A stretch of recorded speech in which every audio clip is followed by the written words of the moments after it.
Of course, we now move on to regular programming where we are talking about the issues that we have with abandoned projects in the country. And of course, to holistically examine these issues, I have with me structural engineer and managing director of FEMI Associates Limited, FEMI EBOFIN. And we'll be having right here in the studio with me Paul ALAJE, an economic analyst who will be joining us. But before then, we'll have to play this video on one of the abandoned projects that we have in the country, which the federal government is trying to call for investment. Let's listen to it.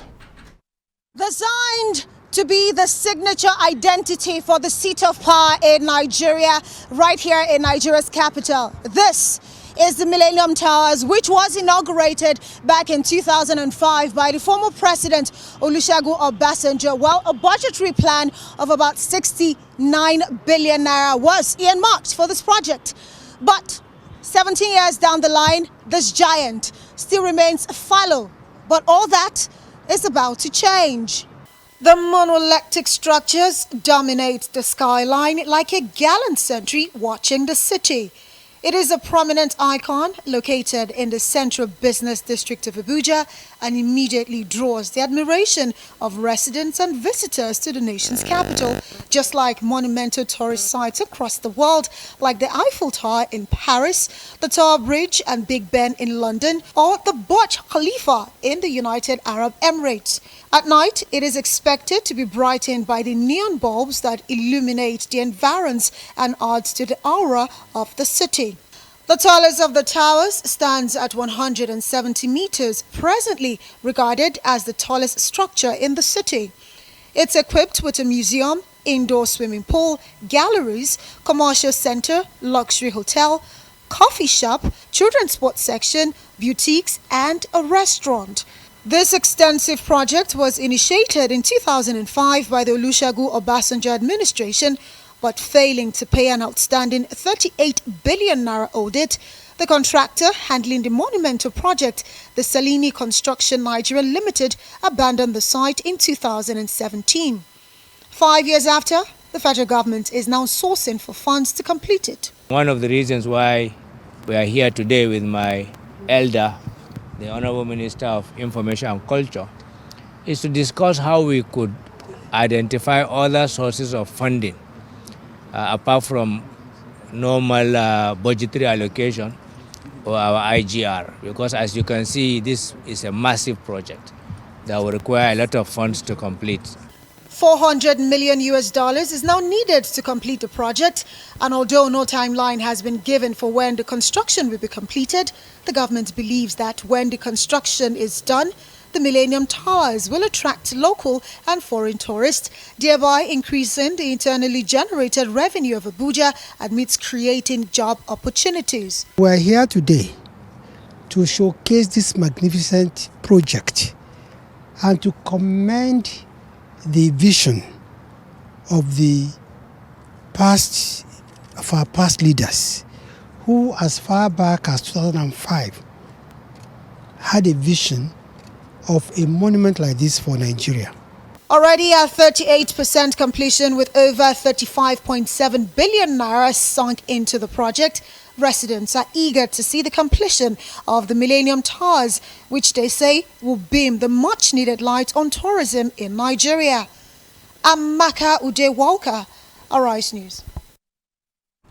And Mr. EBOFIN, will just go straight to you. What do you have to say about these issues of abandoned project? And I mean, we've seen that very great edifice, which is supposed to have been put to good use, now just being abandoned, and the Nigerian government says it needs $400 million to complete that Millennium Tower National Cultural Center. Thank you so much for having me. Your opening charge mentioned that we have up to 50,000 abandoned projects. If you think it through very well, these projects are spread across all the administrations, both civilian and military. What does that tell us? Our project funding needs a rethink. Our project funding needs a rethink. The idea of relying on envelope system for capital projects is not working, will not work, will never work. We now need to think out of the box on how do we fund projects. Beyond the issue of corruption that you mentioned, there are other salient issues that needs to be considered. How do we initiate projects? Are those projects, do they have immediate economic value or long-term economic value? How do we fund? Do we have a PPP structure? Relying only on government for funds, it's a recipe for disaster. If we continue on this basis, well, you said 50,000. In another 5-10 years, we should be talking about 100,000. We need now to think out of the box and look at other ways of funding projects. And what do? Government is not the best of managing, because the manager of resources, I need to tell you, when it comes to project funding. So we now need to come out to the public sector, the private sector. We should look at private sector funding for some of these projects that we're looking at. Now, I think my best advice is we should look at value stripping. A lot of these projects will still have some economic value if directed well. Now, government ability to raise funds for these projects is, in quotes, is not there. The ability for them to fund these projects is not there. So what we need to start looking at is that government should strip the value already that they have deployed to the project, sell it to the private sector. Very soon can come up with ideas to make them economically viable at the end of the day. All right, now come to you, Paul.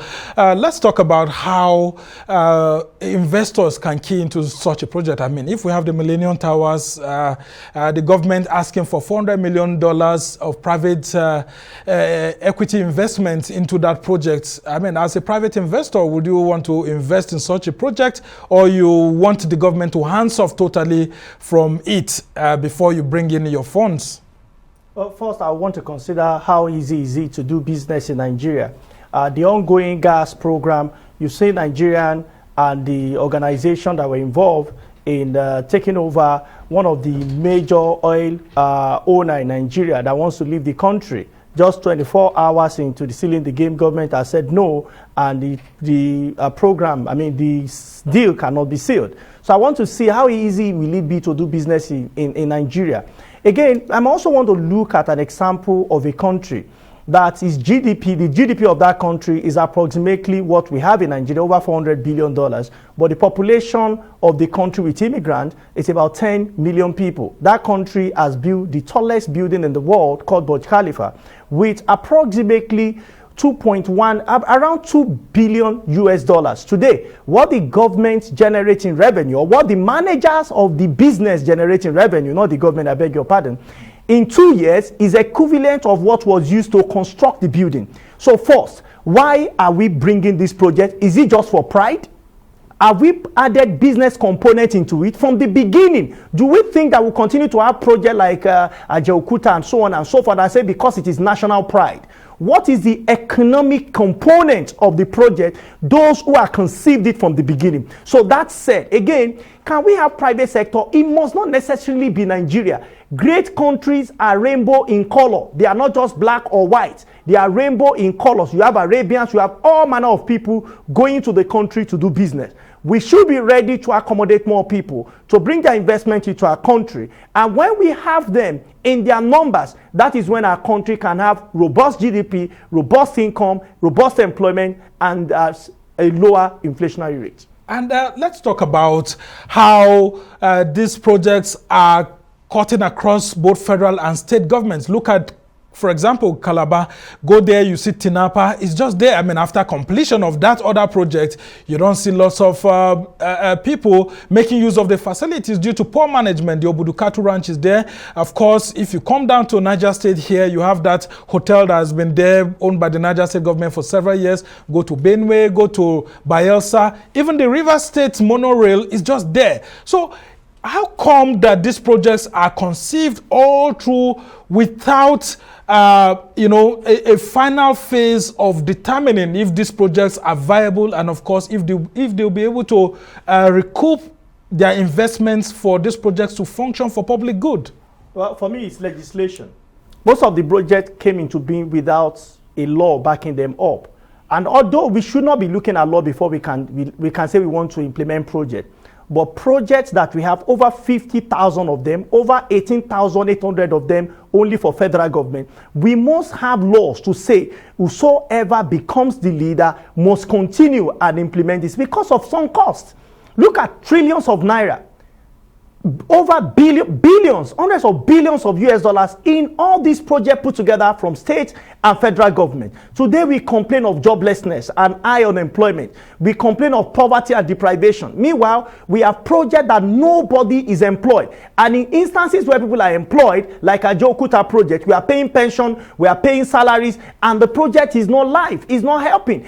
Again, some of the projects that would have helped to reduce our importation and devaluation of our currency, we are not implementing it. So when you have law in place, again, those that are conceiving a project must know that when they do project, is not going to make people remember them to eternity. I can tell you who constructed road, Lagos Ibadan Expressway, 10 years ago, 20 years ago, 30 years ago. People will not care.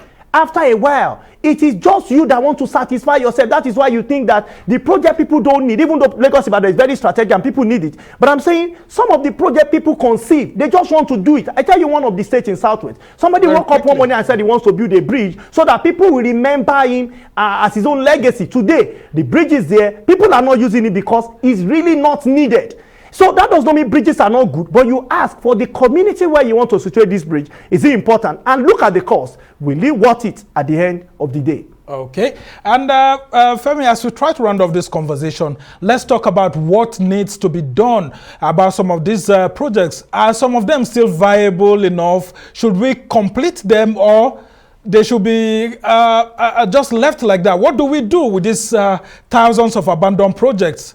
Some of them which may look like they are no longer viable at the moment. Well, it goes beyond the issue of legislation. Some of these projects have some value resident in them. And I think, like I said, government should sell off all these assets subject to terms and conditions. With that, they will, we can get the private sector fully active, converting these assets into something that will be of economic value to the immediate environment where they are situated. And as we just try to go very quickly from now, what would you advise the government in terms of some national infrastructure like refineries that are not working, but people are earning salaries, collecting monies and all of that? What do we do? Because, I mean, the labor unions are saying that you shouldn't sell them just like that. If you do, you may create unemployment and all of that. There are several issues that are different apart from just selling them. What do we do in this kind of entanglement? Well, the truth is, if you look at the issue of the refineries, like I said, government is not the best manager of assets and resources because of what you said initially. Corruption is a major contribution to the issues of abandoned projects. Let the private sector take the lead in terms of infrastructural design, management, sustainability, and deployment. With that, there are some of these projects that, like the economic said, that doesn't have any economic value in the community where they are situated. So there is also the need for the civil society to get more involved in project initiation for government. I don't know how we can structure that, because some of these projects are initiated based on ego of the promoters, and it doesn't have any economic value to the immediate society. So selling the assets is just the right way to go. It's the roadmap. Selling the assets for the private sector to take the initiative. Yeah. Paul, will you agree with him? The other truth is looking at the refineries. Okay. If you look at the circumference of countries that surround Nigeria, Nigeria has the cheapest oil. Togo is about 300 and something naira for petrol. So if you look at that, it's the right way to go. Let government sell all these assets and give it to the hands of the private sector. All right, Femi, I'll just ask you to hold on before I give my closing remarks. I mean, Paul, do you agree with him? Well, amidst the fears that we have, remember when Obasanjo sold the refineries and all of that, Yar'Adua had to come back and reinstate them because a lot of Nigerians felt it was sold to friends of government and all of that. Well, that was a big mistake. That reversal was a very, very, very, very, very big mistake. Going to reverse that. Today, where the refineries, we have been turning them around like Baba's chair, and we've not been able to produce 35 CL of refined PMS. We have to import every single one. So for me, even if government is not going to sell outrightly, government can reduce share from 100% to about 20%, 10%, 40% as the case may be. But we can do something that we have practiced with NLNG so that we can have something even coming to us, haven't collected money up front. But this is the mistake we must not make. I understand the place of labor union, I respect the labor union, but if we practice what we did with NEPA by selling PAC and taking the whole money to pay gratuity and salary without government having investment into the business, of course, we will say we have sold, we are privatized, but there will still be no light. If we do the same with any of these projects, the truth is that government will come back giving us excuses for why the same sector has not performed. It is private sector, it should be private sector indeed, and in truth. Well, I think we can learn something from the Electricity Private Sector Reform Act that we had, Power Sector Reform Act, that we had some time back, and of course we're still having some challenges. Well, we must thank you so much, Paul ALAJE, who's an economist, for helping us to understand these issues, and of course FEMI EBOFIN for helping us to understand all of these issues. He's a structural engineer and has joined to help us understand why it's necessary for some of these national assets to just be disposed of instead of having them as abandoned projects. Well, thank you so much, gentlemen. That's how it's been for this edition of the Arise interview. Do join us again tomorrow from me and the entire team here in Abuja. Goodbye and thank you for watching. I'm Somni Sambo.